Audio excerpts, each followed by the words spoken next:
सबसे पहले बात करते हैं जीएसटी की। आप कहेंगे जीएसटी पर क्यों बात करेंगे? तो जीएसटी पर बात करना इसलिए जरूरी है क्योंकि जीएसटी क्या है, बातचीत में ये जानकारी बहुत काम आती है। जीएसटी में टैक्स जमा होकर केंद्र सरकार के पास जाता है। सैद्धांतिक रूप से केंद्र सरकार को राज्यों को जीएसटी से हिस्सा देने का गणित ये है कि आधा आधा मिलना होता है। अब इसमें नुक्ता यह है, यदि कोई बेच व खरीद एक ही राज्य के अंदर हुई है तो जीएसटी का आधा राज्य को केंद्र सरकार द्वारा वापस दिया जाता है। यदि खरीद व बेच अलग अलग राज्यों में हुई है तो जीएसटी का जो कलेक्शन होता है उसका आधा खरीद करने वाले राज्य को देना होता है। ये भारत में ऐसा ढांचा बनाया गया है जीएसटी का। अब अजीब बात यह है कि जिस राज्य ने बिजनेस जनरेट किया है उसको कुछ नहीं मिलता अगर दो अलग अलग राज्यों में खरीद और बेच होती है तो। खैर, जीएसटी पर ये सब सैद्धांतिक बातें हैं क्योंकि देखने में ये आता है कि केंद्र सरकार यदि राज्यों में विपक्षी पार्टियों की सरकारें हैं तो सौतेला व्यवहार करती है, जीएसटी का हिस्सा लटका कर रखती है या तर्क देती है या कुछ और बहाने बनाती है कि भाई आप ने इतना घाटा दिया था तो इतना ये हुआ वो हुआ, ऐसा मतलब परेशान कर सकती है, करती भी है। वापस खैर इन सब मसलों पर बात फिर कभी करेंगे किसी और वीडियो पर। वापस आते हैं उत्तर प्रदेश पर। आंकड़ों पर अब मोटी मोटी बात करेंगे। देखिए, अब बहुत हम प्रिसाइज बात नहीं करेंगे कि 5 लाख करोड़ 5,56,000 करोड़ या 5,65,000 करोड़, है ना, या इस तरह का थोड़ा बहुत ऊपर नीचे होगा तो लगभग पर बात करेंगे, मोटा मोटी बात करेंगे। वर्तमान में उत्तर प्रदेश राज्य का जो सालाना खर्च है वो लगभग 5.5 लाख करोड़ है। रेवेन्यू है लगभग 4.25 लाख। मतलब ये कि लगभग 1.25 लाख करोड़ का भारी भरकम अंतर है और लगभग 30% लोग गरीबी रेखा में आते हैं, गरीब गरीब है। कि जो घोषणाएं हो रही हैं वो कैसे होंगी, जो क्योंकि मुझे ऐसा लग रहा है कि वो लुभावनी घोषणाएं हो रही हैं। जैसे 300 यूनिट तक बिजली बिल फ्री करने, सिंचाई वाली बिजली बिल फ्री करने और बिजली की जो इसके बाद दरें होंगी वो कम रखने। अब इसमें दो दो सवाल आते हैं। सवाल ये आता है कि बिजली का जो उत्पादन है और आपूर्ति है वो, इस पे हम लोग थोड़ी सी बात करेंगे। वैसे मतलब कहते हैं ना कि केवल पहचान करने के लिए इंट्रोडक्टरी बात करेंगे, ज्यादा गहरे नहीं जाएंगे। उत्पादन वाले मामले मेरा ये कहना है कि जैसे अभी मैं वीडियो देखता रहता हूँ, ये जो पत्रकार गण पहुंचते हैं जिन इलाकों में चुनाव चल रहे हैं या उस तरह से, तो एक मिनट, तो उनमें तो उनमें पहुंचते रहते हैं। तो उन पत्रकारों से जब लोग बातचीत करते हैं तो बताते हैं कि नहीं, बिजली की जो आपूर्ति है वो भाजपा सरकार में बहुत अच्छी हुई है। 20-20 घंटे बिजली मिल रही है। कुछ लोग तो दावा ठोक देते हैं कि 24 घंटे बिजली मिलती है, जाती ही नहीं है। मुझे पता नहीं, हो सकता है ऐसे कुछ इलाके हों भी। लेकिन अगर हम थोड़ा सा गहराई से जाएं तो इसका श्रेय अखिलेश जी को जाता है, क्योंकि पिछली जो सरकार थी अखिलेश की, जो 2012 से 2017 तक चली, उसमें उन्होंने बहुत बिजली जो उत्पादन परियोजनाएं हैं उन्होंने उनको शुरू कराने का काम किया, उनको स्थापित करने का काम किया, है ना। मतलब उनकी नींवें रखी, दूरदर्शी तरीके से सोचा। आज जो है उसका लाभ मिल रहा है। तो वो अगर अखिलेश ऐसा नहीं करते जब उनकी सरकार थी तो आज आपूर्ति बिजली की नहीं हो पाती, ठीक, बड़ी स्थिति खराब होती। और चूंकि उनके समय में इस तरह की उत्पादन इकाइयां नहीं थी बिजली की, इसलिए आपूर्ति कम हो पाती थी। खैर, तो इसका जो श्रेय है वो अखिलेश को जाता है, वर्तमान भाजपा सरकार को नहीं जाता। लेकिन ऐसी बहुत योजनाएं होती हैं जो किसी सरकार ने, कोई सरकार सोचती है, फिर वो उनकी मतलब उनके लिए प्रयास करती है, और जब तक वो पूरा होते पूरा होती है, तब तक नई सरकार आ जाती है। ठीक, तो वो ये माना जाता है कि इसी सरकार ने करा हुआ है। तो ये तो नफा-नुकसान सभी सरकारों के साथ में होता है। ठीक। लेकिन ये एक दूरदर्शी बात थी जो अखिलेश ने की, तो उनको श्रेय देना चाहिए, उनको मिलना चाहिए, और उनको उत्तर प्रदेश के लोगों की ओर से धन्यवाद भी है। अब अब बात ये आती है कि जैसे जब आप 300 यूनिट तक बिजली फ्री कर रहे हैं, किसानों के लिए तो बहुत अच्छी बात है, और बिजली फ्री करना अच्छी ही बात है। लेकिन अब इसमें एक सवाल आता है कि अभी जैसे दरें बहुत अधिक हैं, उत्तर प्रदेश में बिजली की दरें अधिक हैं। यहाँ तक कि कृषि के लोगों पर भी अनाप-शनाप ठोक रखा गया है, दरें बढ़ा दी गई हैं। ठीक, जो इसके कारण एक जो आपूर्ति में समस्या नहीं आ रही है, ज़्यादा आपूर्ति हो पा रही है, उसका कारण ये भी है कि चूँकि जब ज़्यादा भारी भरकम बिल लेते हैं आप, तो लोग कम इस्तेमाल करते हैं बिजली का बिल, बिजली कम इस्तेमाल करते हैं, बिल लें, कनेक्शन कम लेते हैं, तो आपूर्ति ज़्यादा कर सकते हैं आप, या मतलब आपूर्ति दिखती है कि ज़्यादा हो रही है। लेकिन यदि आप बिजली फ्री कर दे रहे हैं, तो जो लोग कनेक्शन नहीं भी लिए हैं, वो लेते हैं। अभी जैसे जो लोग बिजली का खपत कम करते हैं, वो ज़्यादा खपत करते हैं। कि भाई 300 तक तो 300 यूनिट तक तो फ्री है ही। जो उपकरण बिजली के वो नहीं खरीद रहे थे क्योंकि बिजली की खपत बढ़ती, वो भी खरीदेंगे। तो बिजली का जो खपत है वो बढ़ेगी। तो क्या हमारे उत्तर प्रदेश में जो भी बिजली उत्पादन परियोजनाएँ हैं, वो क्या इतनी सक्षम हैं, इतनी आपूर्ति कर सकती हैं लगातार? या हमें नई परियोजनाओं की ज़रूरत होगी? अगर नई परियोजनाओं की ज़रूरत होगी, तो वो अगर मान लीजिए कि समाजवादी पार्टी की सरकार बनती है, तो ऐसा तो है नहीं कि अब अखिलेश जी अपने मुख्यमंत्री आवास से निकलेंगे और कहेंगे कि ये परियोजना आज मैं यहाँ पे नींव रख रहा हूँ, तो वो कल खड़ी हो जाएगी और परसों से आपूर्ति शुरू कर देगी।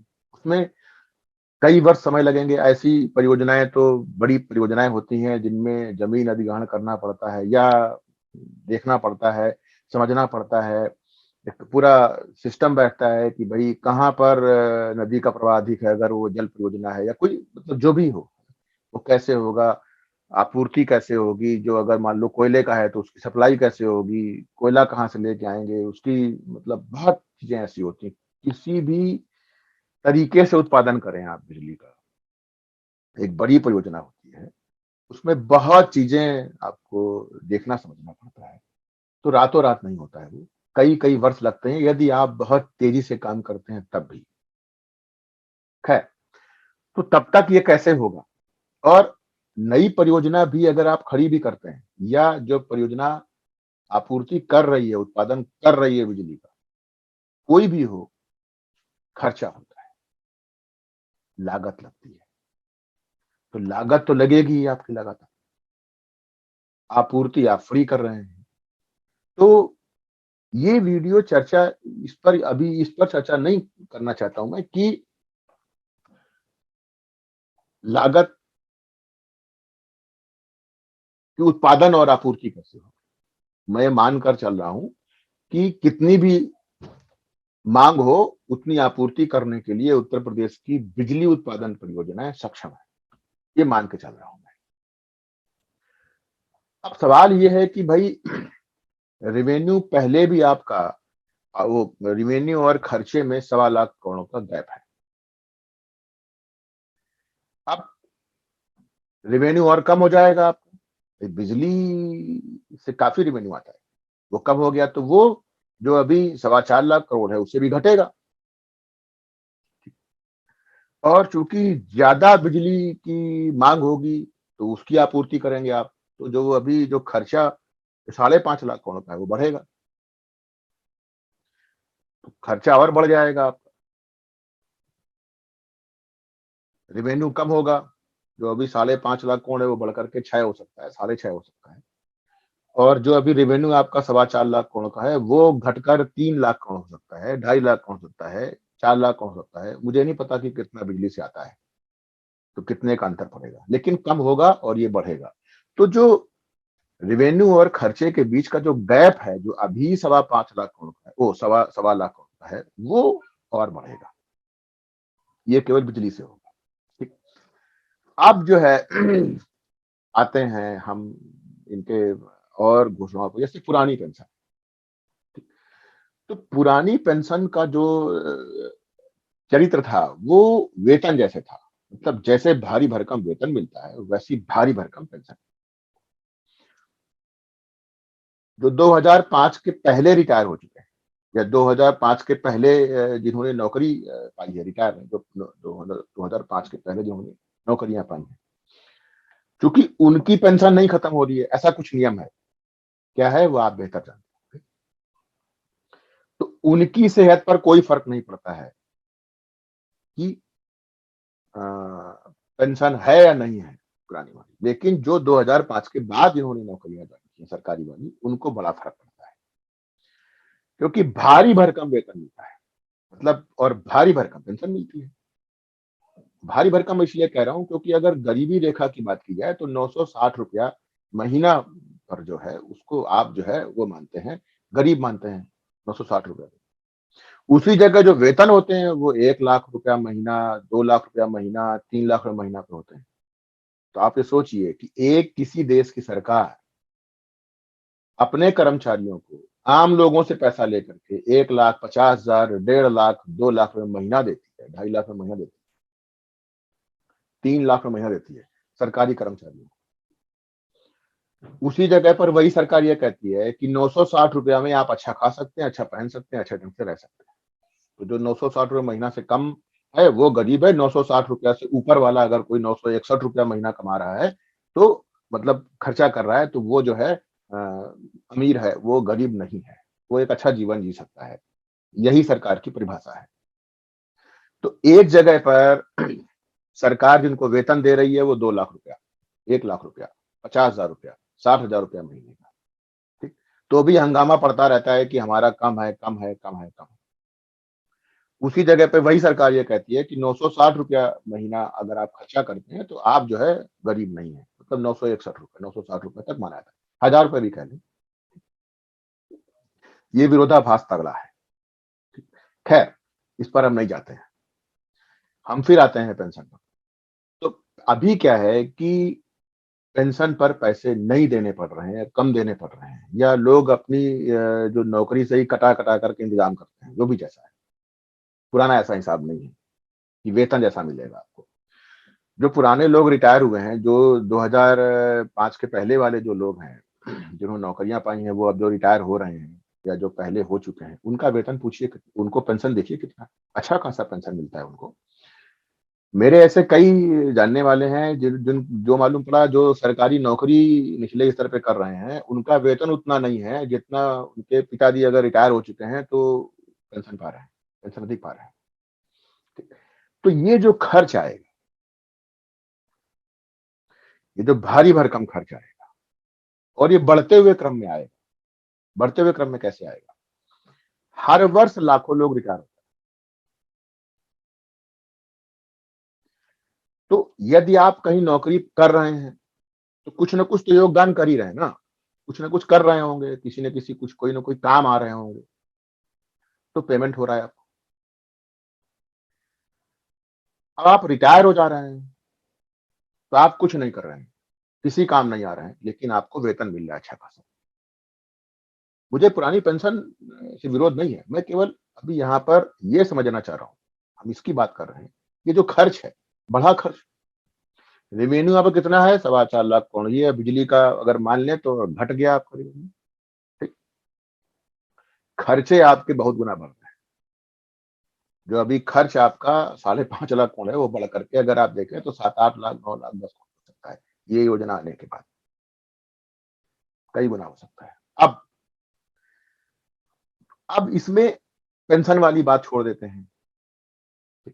अब ये घोषणा है, ये वादा है कि 5 वर्षों में लगभग 1 करोड़ के आसपास नौकरियां दी जाएंगी। तो ये मान के चलते हैं कि जैसा हमारी आपकी एक मानसिकता होती है कि हम जो छोटी-मोटी जो प्राइवेट की नौकरियाँ होती हैं, जैसे मर्दूम-परा की प्राइवेट की, उन नौकरियों को तो हम नौकरियाँ नहीं कह रहे होंगे ना, सम्मानजनक नौकरियों को ही हम नौकरियाँ कह रहे होंगे। हम उनको तो नौकरियाँ नहीं कह रहे होंगे कि जो कोई परचून की दुकान है, तो वहाँ पर कोई लड़का गया, ₹500 महीना, ₹1000 महीना का सेट हो गया, उसको तो नौकरी नहीं कहेंगे। बहुत ऐसे स्कूल हैं, जो छोटे-छोटे स्कूल कस्बों, शहरों में भी चल रहे होते हैं, गाँव की बात छोड़ दीजिए। जिन पे जिनमें वेतन जो है, जो शिक्षक है, जो कि स्किल्ड लेबर है, वो उसको भी 1000, 1500, ₹500, ₹2000 महीना पे नौकरी करता है। कहने के लिए आप में से बहुत लोग कहेंगे कि नहीं, ₹10,000 से कहीं वेतन कम नहीं है, लेकिन यथार्थ यही है कि आज भी उत्तर प्रदेश में ऐसे बहुत ऐसे स्कूल हैं, जिनके टीचर्स को 1000, 1500, ₹2000 महीना ही वेतन मिलता है। आपको नहीं पता है, तो ये आपकी अपनी अज्ञानता है, अपनी अजानकारी है ऐसा। तो इन नौकरियों को तो नहीं कहा जा रहा होगा कि कोई परचून की दुकान में कोई लड़का जो सामान कहीं घर पहुँचाने जाता है, लेने जाता है। अरे दिल्ली जैसे शहरों में भी इस तरह के जो परचून की दुकान, जो इनका जो अच्छी खासी कमाई करते हैं, जिनके मालिकान लोग लाखों रुपया महीना कमाते हैं, वो भी अपने घर में जो लड़कों को रखते हैं, जो दे दे सामान दे दे, अरे ये दे दे, वो दे दे, है ना? जा फलाने के यहाँ गया, छोटे-छोटे बच्चे काम करते हैं, 10 साल के, 12 साल के, 15 साल के। उनको 1000, 500, 2000 ऐसे पॉकेट मनी टाइप दे देते हैं, बाकी नहीं देते हैं। बाकी शहरों की बात छोड़िए, मैं दिल्ली की बात कर रहा हूँ, जानता हूँ। तो अब इस प्रकार की नौकरियों की तो बात नहीं की जा रही होगी। ज़ाहिर है कि जो 1 करोड़ नौकरियों की बात हो रही है, वो सम्मानजनक नौकरियों की बात होगी, जिनमें इतना वेतन होना होगा कि आदमी थोड़ा हीला-हवाली करके ही, लेकिन मतलब ठीक-ठाक तरीके से रह सके। अगर उसकी पत्नी है, बच्चे हैं, तो उनकी ठीक-ठाक तरीके से परवरिश कर सके, थोड़ा किफ़ायत के साथ ही। कम से कम ऐसी नौकरियों की बात हो रही है। वैसा मान के चलना कि उन 1 करोड़ नौकरियों में ये काउंट नहीं हो रही होंगी, जो 500, ₹1000 वाली जो नौकरियाँ हैं, वो काउंट नहीं हो रही होंगी। ऐसा मान के चलना होगा। मतलब ये तो वही बात हो गई कि जैसे प्रधानमंत्री जी ने कहा कि भई पकौड़े तलने भी जो है, वो रोज़गार है। नो डाउट पकौड़ा तलना रोज़गार है। लेकिन हम पकौड़े तलने को रोज़गार के उसमें लाने के लिए कर क्या रहे हैं? पुलिस वाला जाएगा, डंडा खड़का के बाहर कर देगा, हफ्ता वसूलेगा। अब बड़े शहरों में जहाँ पर बड़ी-बड़ी कंपनियाँ हैं, वहाँ पर आप पकौड़ा ₹100 का, ₹200 का बेच सकते हैं। वहाँ तो पकौड़ा तलना रोज़गार हो गया। लेकिन जो गाँव है, जो कस्बे हैं, जो छोटे शहर हैं, जहाँ पर ऐसी बड़ी-बड़ी कंपनियाँ नहीं हैं, जहाँ पर लोगों के पास रोज़गार ही नहीं है, लोगों के पास अपने व्यापार की लगी पड़ी हुई है, वो लोग ₹100 का तो पकौड़ा नहीं खरीद सकते हैं, वो तो ₹2 खरीदेंगे। अब ₹2 का पकौड़ा, ₹5 का पकौड़ा, ₹10 का पकौड़ा आप दिन भर बेच करके कितना फ़ायदा कमा लेंगे। और यदि एक इलाके पे एक पकौड़े वाला है, तो कुछ फ़ायदा मिल भी जाएगा। मान लीजिए कि सभी लोग पकौड़ा बेचना शुरू कर दें, सभी लोग जलेबी बेचना शुरू कर दें, तो भाई कितना आदमी खाएगा और कितने भाई किस-किस के पास जाएगा? तो देखिए, ये सब चीज़ों में इकोनॉमी जो होती है, वो बहुत गंभीरता से देखनी पड़ती है। ऐसे बयान देने से, बकैती करने से या केवल कह देने से, फिर एक एक उदाहरण पेश कर देने से कि भई पकौड़े वाला, समोसे वाला वो 2 लाख रुपए महीना कमाता है, 5 लाख महीना कमाता है। उससे पूरे देश के समाज का चरित्र नहीं हो जाता है। अब हर पकौड़े वाला 1 लाख नहीं कमाता है। बहुत पकौड़े वाले को तो दिन में ₹200 भी नहीं बचता होगा, जबकि बहुत मेहनत करनी पड़ती है। वो जबकि वो इकोनॉमी का हिस्सा होता है, गहरी इकोनॉमी का हिस्सा होता है, विस्तृत इकोनॉमी का हिस्सा होता है पकौड़े वाला। क्योंकि वो किसान का उत्पादन भी खरीदता है, वो तेल भी खरीद रहा है, वो गैस भी खरीद रहा है, दुनिया भर का काम कर रहा है। वो एक जो इकोनॉमी है, उसका मुख्य हिस्सा है, लेकिन उसको क्या मिल रहा है? अब इसी पे अगर इसी तरह की बात करनी है, तो मैं तो ऐसे रिक्शे वालों को जानता हूँ दिल्ली में, जो दिन में 2 सवारी बैठालते हैं, विदेशी सवारियाँ होती थी, उनसे बढ़िया जहाँ पर जाने का हम और आप ₹10 नहीं देंगे, वहाँ का वो 1000, 2000 वसूलते थे। तो वो यही हमें आपको बैठालता ही नहीं है वो। तो आप कह दीजिए कि पूरे देश का रिक्शे वाला जो है 1.5 से 2 लाख का महीना कमाता है। ऐसा नहीं है। ऑटो वाले हैं, मैं ऐसे बहुत ऑटो वालों को दिल्ली में जानता था कि जो हमें आपको बैठाने से मुकरते थे, मजबूरी में बैठा देने अलग बात है। अंग्रेजी बोलनी आती थी, अपना देखते थे कि विदेशी पर्यटक को उसको बैठाला, बढ़िया पैसा लिया, उनको उनके गाइड बन गए, वो भी दे रहे हैं, वो भी खुश हैं और अच्छा खासा पैसे कमाते थे। अब कह दीजिए कि पूरे देश का सारे ऑटो वाला ऐसे कमाता है? नहीं। रात दिन मेहनत करते हैं तो ही 25-30 हजार, 50-40 हजार, 20 हजार निकलना मुश्किल हो जाता है। बड़े शहरों की बात कर रहा हूँ, दिल्ली मुंबई की बात कर रहा हूँ, बैंगलोर की बात कर रहा हूँ। तो सामान्य इलाकों में क्या, जहां पर आदमी झाए करता है थोड़े थोड़े पैसों के लिए, तो उसके पास भी नहीं है। तो ये आप इसको रोजगार नहीं कह सकते हैं, इसको इकोनॉमी नहीं कह सकते हैं कि एक पकौड़े वाला या 10 पकौड़े वाले या 100 पकौड़े वाले कर रहे हैं तो 1 करोड़ पकौड़े वाले भी उसी स्तर पर है, नहीं। तो मैं ये मान के चल रहा हूं कि जो 1 करोड़ नौकरियों की बात हो रही है, वो इस तरह की नौकरियों की बात नहीं होगी। 10-20 हजार, 30 हजार रुपया महीना, सरकारी हो या प्राइवेट, इसमें सरकारी नौकरियां भी होंगी अच्छी खासी, तो संख्या की बात हो रही है, क्योंकि अपने यहाँ का जो समाज का मनोविज्ञान है उसमें सरकारी नौकरियों को ही नौकरियां कहा। तो इसका मतलब ये हुआ कि 5 वर्ष में 1 करोड़ नौकरियां, तो मतलब ये हुआ कि 20 लाख प्रतिवर्ष। इसमें बहुत लाख नौकरियां, इस 20 लाख में बहुत लाख नौकरियां सरकारी होंगी। तो आप मान लीजिए कि 10 लाख सरकारी नौकरी, मान लीजिए कि 1 करोड़ में 50 लाख सरकारी नौकरियां देंगे या 20 लाख सरकारी नौकरियां देंगे, 40 लाख मान लेते हैं। तो ये मतलब हुआ कि प्रतिवर्ष 10 लाख लोग सरकारी नौकरी पाएंगे। तो पेंशन वाला खर्चा बढ़ ही गया, और प्रतिवर्ष बढ़ते हुए क्रम में है पेंशन वाला, भाई प्रतिवर्ष लाखों लोग रिटायर हो रहे हैं।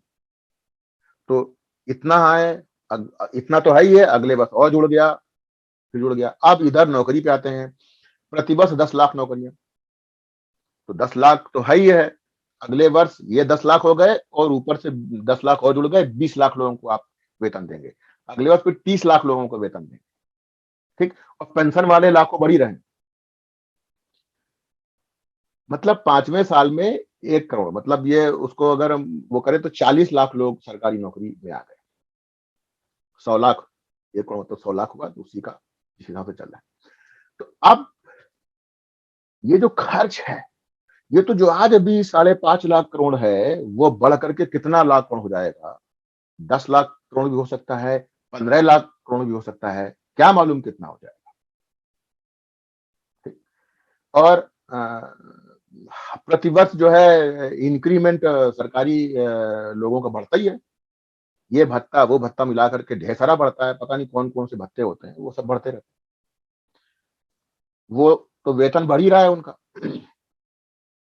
खर्च बढ़ रहा है, अनाप शनाप बढ़ रहा है, इनकम नहीं है, रेवेन्यू नहीं है, वो घट रही है। तो ये होगा कैसे, इसके लिए क्या योजनाएं हैं, क्या है इसके लिए, और ऐसी कौन सी योजना है, ऐसा कौन सा प्लान है जो रातों रात हो सकता है? इतनी बड़ी इकोनॉमी क्रिएट करने की ऐसी कोई योजना, ऐसी कोई प्लान, ऐसा कुछ भी नहीं हो सकता है जो रातों रात हो सके। आज शुरू करेंगे तो 5-10 वर्ष लगेगा। तो अगर ये भी मान लिया जाए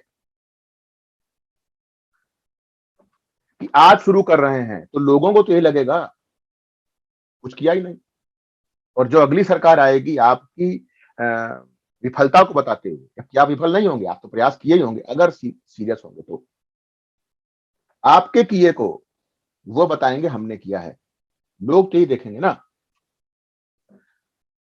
अब 2012 के समय में जब सरकार थी समाजवादी पार्टी की, तो जीएसटी वाला मामला नहीं था,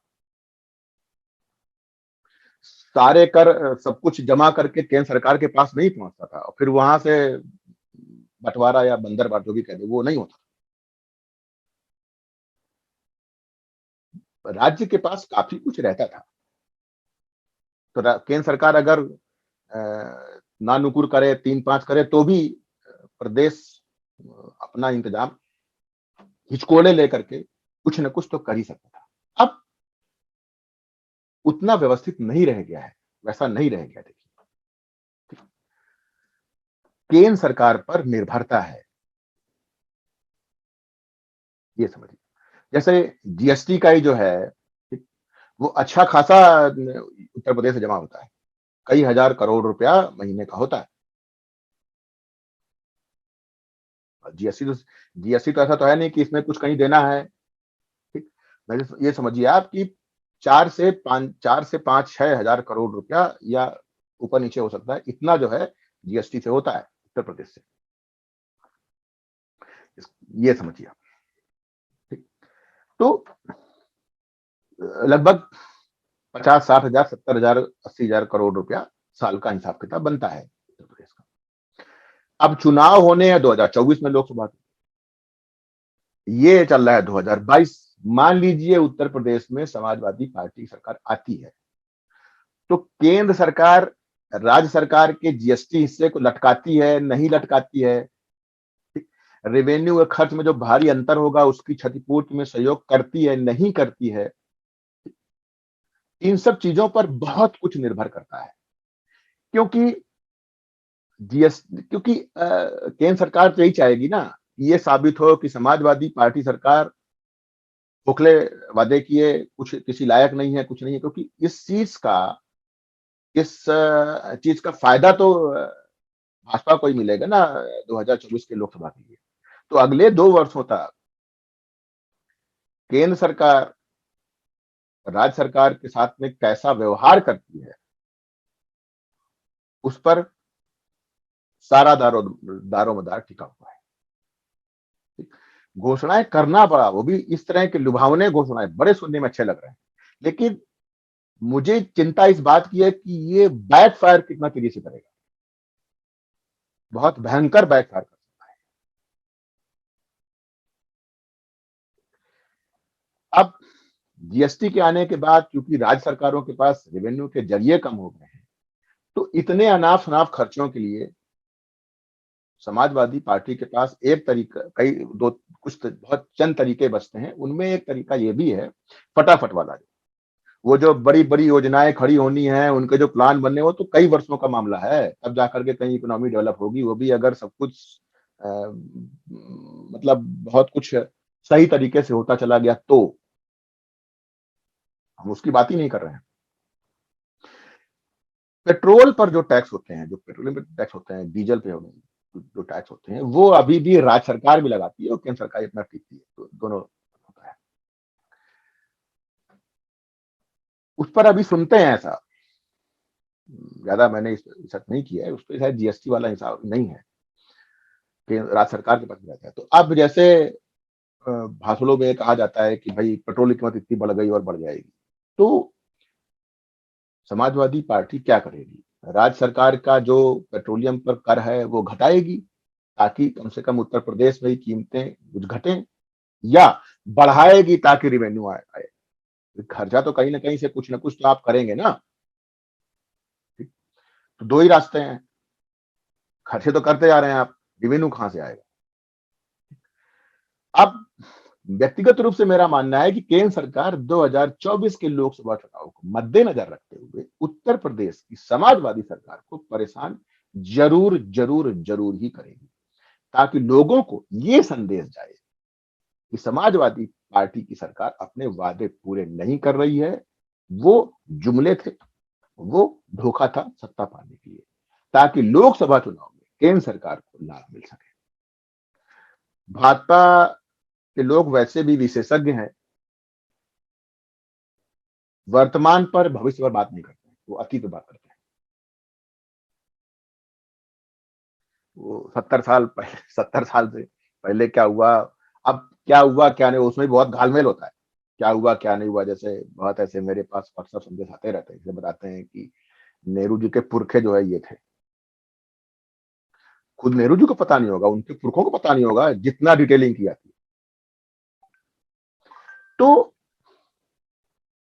समाजवादी पार्टी को अगर सरकार बनती भी है, तो आप ये सोच सकते हैं कि अगले 2 सालों में 2024 तक किस तरह की घटनाएं गढ़ी जाएंगी, किस तरह की मतलब लोगों का ब्रेन वॉश किया जाएगा, किस तरह का। और गलती तो होनी है, क्योंकि ऐसी ऐसी घोषणाएं कर रहे हैं समाजवादी पार्टी के लोग चुनाव जीतने के लिए कि उनका दो चार ही पूरी हो जाए तो बड़ी बात है। अब वो तो यहां तक कह रहे हैं कि जो है ये अनाज दे रहे हैं मुफ्त, हम तो घी बांटेंगे, हम तो घी भी देंगे, पौष्टिक आहार देंगे। भाई कहां से देंगे? तो मुझे तो ये लग रहा है कि कहीं बैकफायर न कर जाए बहुत। और दूसरा एक बात ये भी है कि भारत में भ्रष्टाचार तो देखिए ये सर से लेकर पैर तक बिल्कुल आदमी आकंठ डूबा हुआ है। जिसका भी मौका पड़ा, वो प्राइवेट का हो, सरकारी का हो, कहीं का भी, जिसको भी मौका पड़ा वो हाथ मारता है। और छोड़िए सामान्य मजदूर भी, गरीब से गरीब मजदूर भी जो है, अगर उसका दांव पड़ता है, कुछ पसंद लोगों को छोड़ दीजिए, जो बेचारे धार्मिक भीरू टाइप के लोग होते हैं उनको भूल जाइए आप, किसी भी धर्म के हो, कुछ लोग भीरू होते ही हैं, उनको भूल जाइए आप, उनको ना काउंट किया जाए। तो आकंठ लोग डूबे, जिसका मौका पड़ता है वो अपना हिसाब किताब करता है। तो भ्रष्टाचार तो है ही, तो जो रेवेन्यू है उसका एक अच्छा खासा हिस्सा भ्रष्टाचार के कारण चला जाता है, लोगों की पकड़ में चला जाता है। अब सवाल ही तो, रेवेन्यू उसको कम और कम करके मान लिया जाए जो एक्चुअल है, खर्चे अधिक है, रेवेन्यू बहुत कम है। तो अब ये सब स्थितियों में होने के बाद समाजवादी पार्टी सरकार अपने लुभावने वादों को कैसे पूरा करेगी?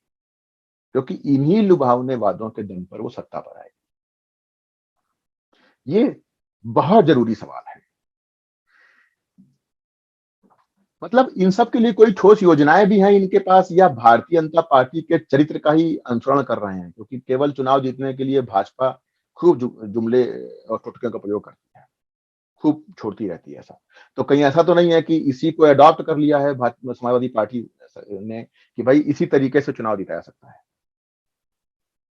तो ये कर लिया है? क्योंकि अभी तक समझ में नहीं आ रहा करेंगे कैसे। ठीक। बात ये भी आती है कि जितने वादे किए गए हैं उनको पूरा किया जा सकता है या नहीं, अभी सवाल ये खड़ा होता है। मेरा मानना है कि बिल्कुल किया जा सकता है, लेकिन रातों रात नहीं किया जा सकता है, लॉन्ग टर्म योजनाओं के साथ में किया जा सकता है। ठीक। लेकिन जिस तरह से लोगों के भीतर एक लोभ भर करके, भाई भारत सरकारें तो लोभ भर के आती है ना, हम ये कर देंगे। जैसे जब 2014 में जब भाजपा सरकार आई थी मोदी जी की, पूरे देश में और वो हुआ था, तो उसमें क्या किया गया था? ये तो किया गया था ना कि हम विदेश, एक तो ये एक रचा गया, छद्म रचा गया कि विदेशों में इतना पैसा है, एक से एक पढ़ा लिखा आदमी मेरे पास पब्लिकेशन के लिए अभी पढ़े हैं, 100 पेज के, 50 पेज के पूरे रिसर्च आर्टिकल्स आते थे। अब मुझ पर दबाव पड़ता था कि छापिए, और उनको पढ़ने के बाद किसी कोने से ये लगता ही नहीं था कि इनमें दम नहीं है, जबकि कोई दम नहीं होती थी। मैंने नहीं छापा। अब जो भी आंदोलन चल रहे हैं पूरे देश में, यूनिवर्सिटीज में लोग जा रहे हैं, लेक्चर दे रहे हैं, मतलब वक्ता तैयार हो गए। वो क्या बोलते हैं उनको, जो है, अरे क्या बोलते हैं, मोटिवेशनल स्पीकर पैदा हो गए। भाई अपने समाज में तो अधिकतर मोटिवेशनल सेलिब्रिटी टाइप की मोटिवेशनल स्पीकर वही लोग हैं जिनको खुद भी मोटिवेशन पता नहीं है, मतलब उन्हें खुद भी पता नहीं, लेकिन बस लोगों को पसंद आए, कुछ चटखारे चटपटापन डालिए, बढ़िया मिर्च, और जिसको जो पसंद हो ना, वो अपना नमक मिर्च बढ़िया फर्स्ट क्लास लगाइए, उसको एक अच्छा सा पैकेजिंग बनाइए और पेश कर दीजिए, अच्छा लगता है। अधिकतर लोग ऐसे ही करते हैं। तो उसको एक पूरा का पूरा एक बहुत बढ़िया रचा गया, ढेरों पोस्ट बनी, सब कुछ बनी कि भाई पेट्रोल 2 रुपया लीटर होगा, 10 रुपया लीटर होगा, ऐसे होगा वैसे होगा, है ना, और ये जो डॉलर होगा वो 1 रुपया बराबर $100 होगा, मतलब दुनिया भर।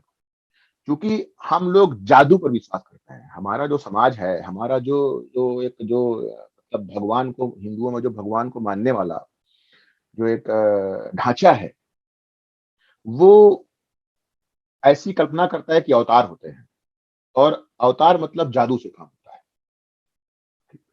तो हम लॉजिक नहीं देखते हैं, लॉजिक भी देखते हैं तो अपने मतलब का देखते हैं, मतलब जो एक जो ऑब्जेक्टिव लॉजिक होता है वो नहीं देखते, हम सब्जेक्टिव लॉजिक देखते हैं, रेशनलिज्म नहीं देखते हैं, रेशनल लॉजिक्स नहीं देखते हैं हम। क्योंकि जादू से ही सारे भगवानों ने मामले हल किए हैं, अवतार ही पैदा हुआ जब कभी समाज में कुछ दिक्कत आई है तो अवतार ईश्वर लेके आता, ईश्वर अवतार लेता है, समस्याएं हल करता है। ठीक? तो यही माना गया कि भाई अवतार के रूप में मोदी जी आए हैं, वो जादू सब कुछ कर सकते हैं। ठीक? तो बस सवाल नहीं खड़ा हुआ कैसे करेंगे। और अपने देश में बहुत लोगों को अंतर्राष्ट्रीय स्तर के मामलों की, इकोनॉमी के मामलों की समझ ही नहीं है। कोई व्यापारी है, दुकान खोले बैठा हुआ है, या 150 करोड़ या 1000 करोड़ रुपए का किसी का व्यापार हो गया है, वो अपने आप को इकोनॉमी का विशेषज्ञ मान लेता है। जैसे बहुत ऐसे सप्लायर्स हैं, बहुत ऐसे मतलब व्यापारी हैं जो चाइना घूम आते हैं और वहां जाते हैं, वहां के व्यापारियों से अपना सामान खरीद लाते हैं। चाइना 2-4 राउंड, 10 राउंड, 20 राउंड साल में लगा लेते हैं। जो लोग तो महीना महीना जाते हैं, तो उनको लगता है वो चीन समझ गए हैं, उनको लगता है वो इकोनॉमी समझ गए हैं। कुछ लोग थाईलैंड जाते हैं, मतलब वहां पे मसाज करा लेते हैं, तो उनको लगता है कि अब वो विदेश समझ गए हैं। ठीक। कुछ लोग ऐसे हैं जो कुछ अपने दिमाग में सोचते रहते हैं और उनकी अपनी कुछ कल्पनाएं होती हैं, उसके आधार पर वो ये मान लेते हैं कि वो बहुत बड़े वैज्ञानिक हो गए हैं, विज्ञान को समझते हैं। तो इस तरह का हमारा, आपका समाज इस तरह का है, और इसके बेस में वही है, इस प्रकार के जो हमारा एटीट्यूड होता है, जो मानसिकता होती है, उसके बेस में यही है कि हम, हमारा जो धर्म है, हमारा समाज है, वो जादू पर चलता है, अवतारी कण पर चलता है। ईश्वर सब कुछ कर सकता है, ईश्वर ने बनाया है, वो बैठा हुआ है, उसका काम ही यही है, तो वो हम सब कर सकते हैं। तो इस तरह की हमारे भीतर एक लोभ क्रिएट किया गया कि हम अमेरिका जैसे हो जाएंगे, हम ये हो जाएंगे। अरे भाई, यूरोप में हम रात दिन उसको गालियां बके, यूरोप के लोगों ने, समाज ने बहुत संघर्ष किया है, तब यहां पहुंचे। आज भी वो लोग बहुत मेहनत करते हैं। मेरे जानने वाले बहुत लोग मुझसे कहते रहते हैं ऑस्ट्रेलिया में तो जनसंख्या कम है। तो आप ये बताइए कि ऐसा तो है नहीं कि मंगल ग्रह से हर वर्ष जो है पैसा भेज दिया जाता होगा अलग देशों में, तो जहां पे जनसंख्या कम है तो वहां पैसा अधिक रहता है, ऐसा नहीं है।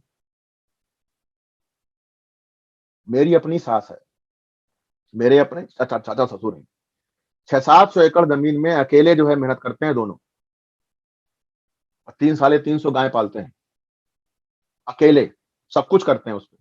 और प्लस दोनों की अपनी, दोनों पढ़े लिखे हैं, एक आर्किटेक्ट है, एक इंजीनियर है, तो दोनों की अपनी कंपनियां भी हैं, वो भी देखते हैं। भारत में कितने लोग ऐसे हैं जो इतना, कोई मजदूर नहीं, कितने लोग ऐसे हैं जो मेहनत कर सकते हैं इसमें। दूरबीन लेके ढूंढने से जैसे माफिया नहीं मिलेगा, उसी तरह दूरबीन लेके ढूंढने से इतना मेहनती बंदा नहीं मिलेगा। और यहाँ के 80 से 90% लोग इतने ही मेहनती। तो किसी को भी गाली दे देना, किसी का भी मजाक उड़ा देना, किसी को भी नकार देना, इससे सच्चाई नहीं बदलती है।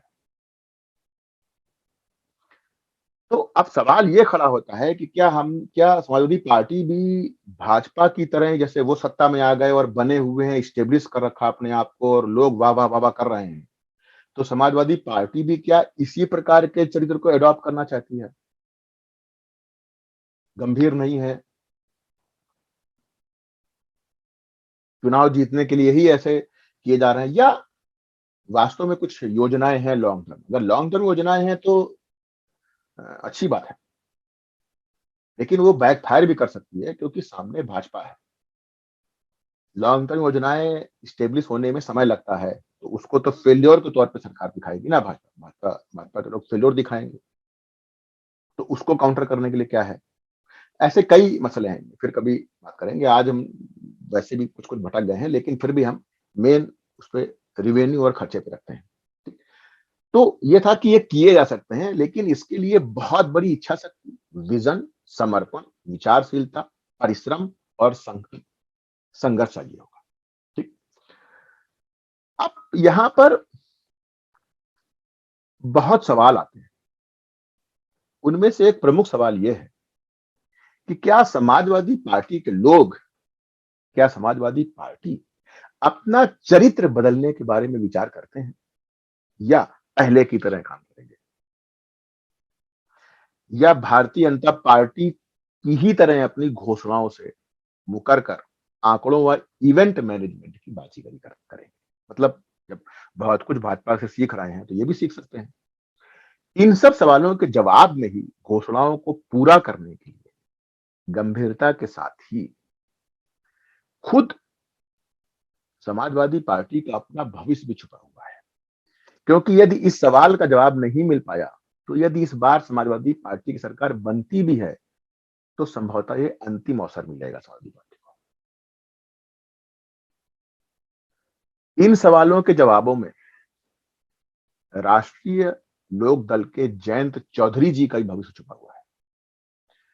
वे या तो हमेशा के लिए सेकेंड या थर्ड लाइनर बन के रह जाएंगे कि भाई इससे गठबंधन करो, उससे गठबंधन करो, है ना, अपना मिला लो, कुछ उनका मिला लो, अपना चलो 2 4 5 10 सीटें निकाल के अपना कुछ बने रहो, इस तरह का कुछ। और यहाँ वहां समर्थन दे लेकर एक 8 मंत्री मंत्री बन जाए, इस तरह का। जैसे कई पार्टियां हैं, जैसे अपना दल है, वो भी यही करती रहती है।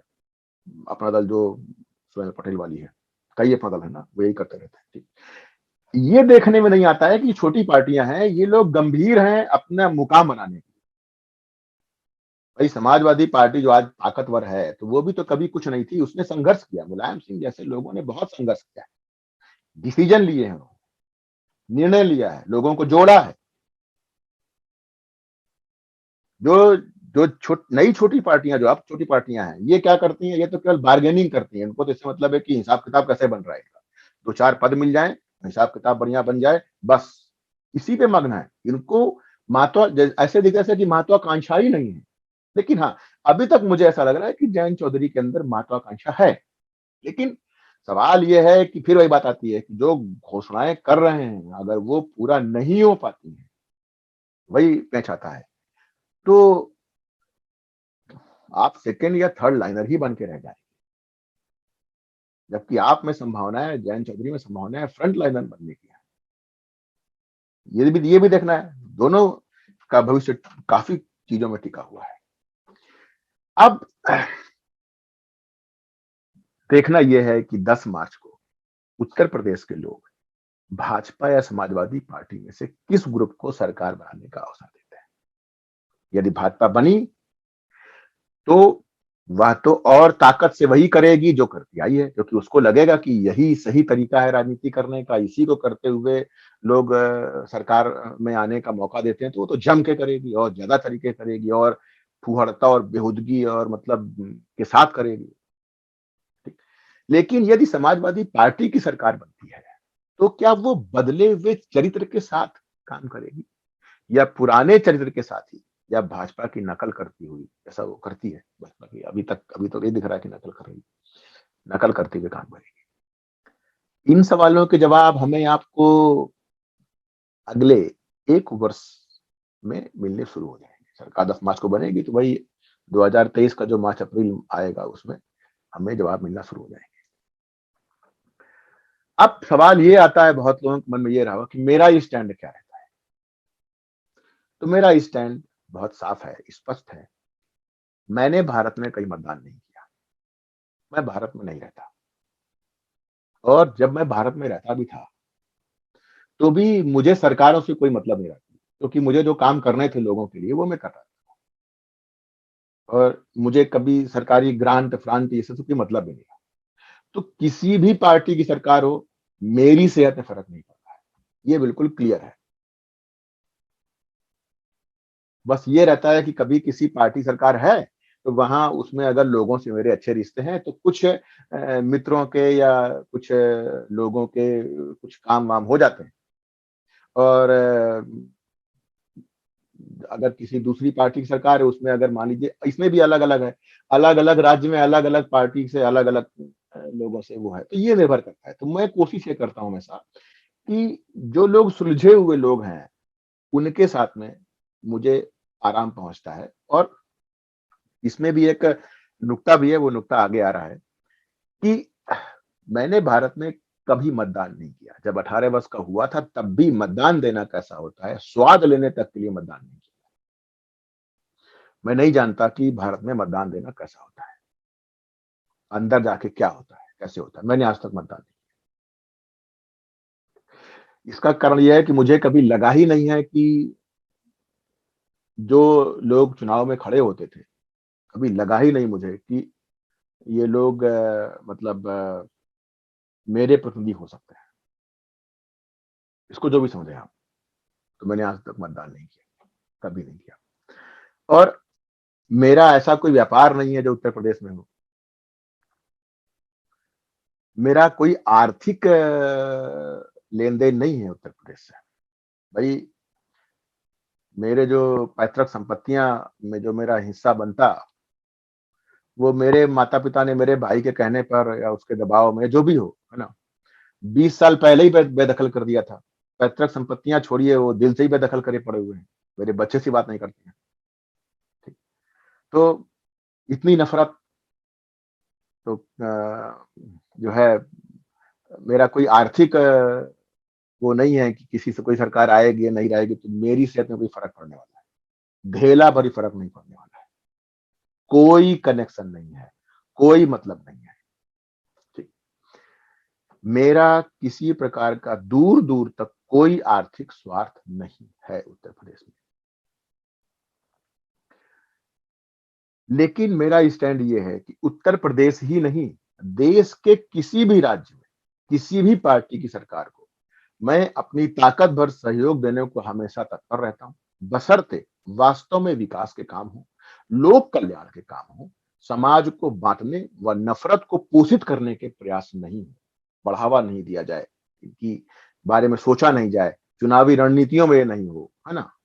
क्योंकि सरकार समाज के लोगों की होती है, ना कि किसी वर्ग या जाति या धर्म विशेष के लोगों की। बिल्कुल। तो सरकार को सरकार की तरह होना चाहिए, सरकार सभी की होती है, कोई हारे, कोई जीते, है ना? वो तो एक खेल है, खेल में कोई हार रहा है, कोई जीत रहा है, इस तरह का। तो अ, अभी देखना है कि क्या चलता है, कैसे नहीं चलता है ना? और अ, हम और आप इस चीज़ को अभी देखते हैं, इंतज़ार करते हैं कि 10 मार्च को क्या होता है और अपना वीडियो यही समाप्त करते हैं। यदि आपने इसको हमारे चैनल को अभी तक सब्सक्राइब नहीं किया हो, तो सब्सक्राइब कर लें। यदि आपको ल देखिए, हमारे चैनल पर हमेशा गंभीर बातें होंगी, कोई चटनी, चटपटा या तीखा या कड़वा इस तरह का कुछ नहीं होगा। तो ऐसा कुछ नहीं है कि आपको यहाँ चटखारे मिलेंगे या स्वाद मिलेगा, है ना? गंभीर चर्चाएँ होंगी और ऑथेंटिक चर्चाएँ होंगी और समाज के हित के लिए जो वो होगी उसकी चर्चाएँ होंगी, है ना? और तो अ, समय लगेगा अपने चैनल के बढ़ने में, इसमें आप सहयोग कर सकते हैं। क्योंकि अमूमन हम और आप भारत में जो पाठक होता है, जो दर्शक होता है, जो श्रोता होता है, उसको चटपटी चीज़ें अच्छी लगती हैं। अगर ऐसा नहीं होता तो लोग अपने और अपनी पीढ़ियों के भविष्य को दरकिनार करते हुए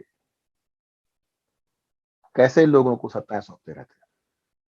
कैसे लोगों को मतलब राजनैतिक लोगों से कैसे खुद को नियंत्रित करवाते रहते हैं।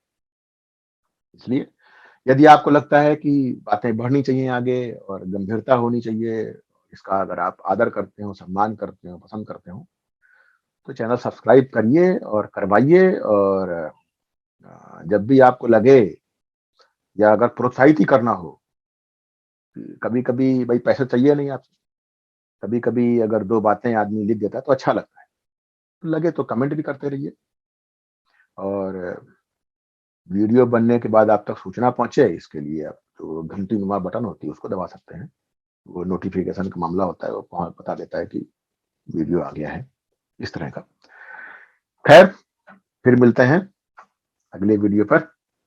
नमस्कार।